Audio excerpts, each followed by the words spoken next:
Hi, I'm Steffany Strange. Want to hear something scary? Nowhere to run. When someone feels so passionately about something, it's difficult to make them see your point of view. And if an extremist disagrees with you, there's no telling how far they will go to prove their point. And it might even turn deadly. It wasn't Fraser's first time driving down the windy country roads, but this time it felt different. He was back in Poland to visit his parents in the town he'd grown up in. They were farmers and loved nature, and in fact, couldn't resist the tall and beautiful trees. While the place and the residents were nice enough, they were fairly traditional and certainly believed in the folklore that surrounded the area. They respected nature and they believed in the Leshi. Leshi was a spirit who ruled over the forest and animals. He despised hunters and anyone who attempted to destroy the forests. However, he would leave those alone who cared for nature and helped animals. Since Fraser's parents were farmers, they figured they were on good terms with Leshi. They even kept a massive oil painting of the god in the woods in their front foyer. As a boy, Fraser loved the whimsical painting. As an adult, he found it cringe. Why would anyone believe in some forest deity, he thought.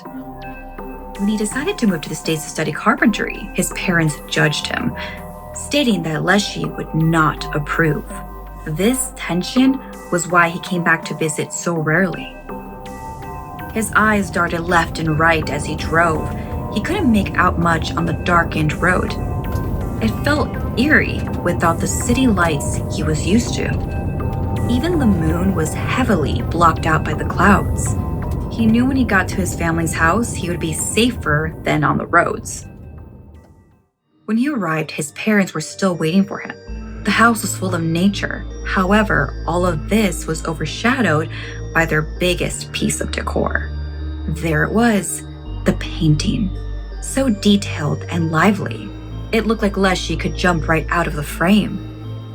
Fraser stared at it for a long time, and even though Leshi was just an oil on a canvas, he could have sworn something seemed off about it. But it had been years since he last saw it. He figured he was just misremembering. Besides, it was just a painting. The next morning, Fraser took a stroll through the old woods he used to play in. He found a beautiful set of crooked pine trees. They had the perfect U shape and bend for a pair of chairs he was making for a client. With an axe in hand, he went back to the trees to chop them down until he had enough wood. He left and got started on his project. That night, on his way to bed, he passed the oil painting. This time there was no denying the painting had changed. Leshi was now peering at him, eyes squinting in anger. He reached out and touched the canvas, desperate to prove Leshi was just a figure painted in oils and nothing more. But when he tried to pull his hand away, he couldn't. It was frozen in place.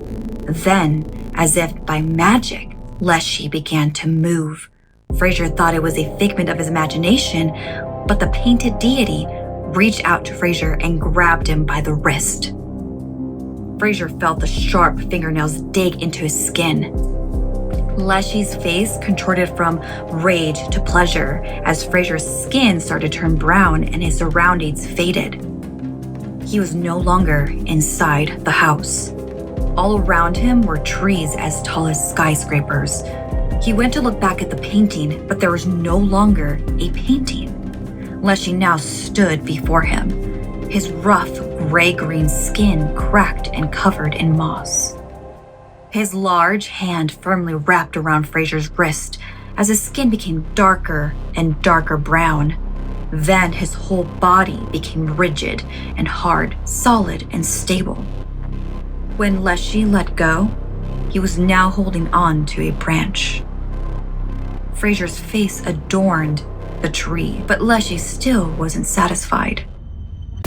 He released Fraser's spirit from the tree's bark and then left.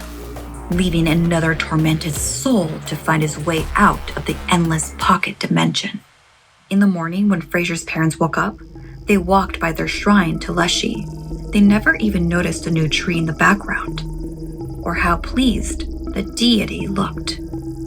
Fraser's soul was another addition to his ever-growing reminder to respect nature. If someone doesn't pay attention to the tale of Leshi, they might just be another soul waiting for their demise. To this day, locals believe Fraser's spirit is still trapped in the infinite looping forest. He hasn't stopped walking in the same endless direction, desperately hoping he will one day escape the painting. The endless woods drove him mad. As days went on, he wished he could take it all back, but he can't. He never will. Leshi had gotten his revenge on Fraser, and now it's too late to apologize for his actions. But he's still there, counting the days, walking aimlessly, hoping for an escape that will never come. Like and share if this video gave you the chills. And don't forget to subscribe and turn on the bell for notifications. See you next time.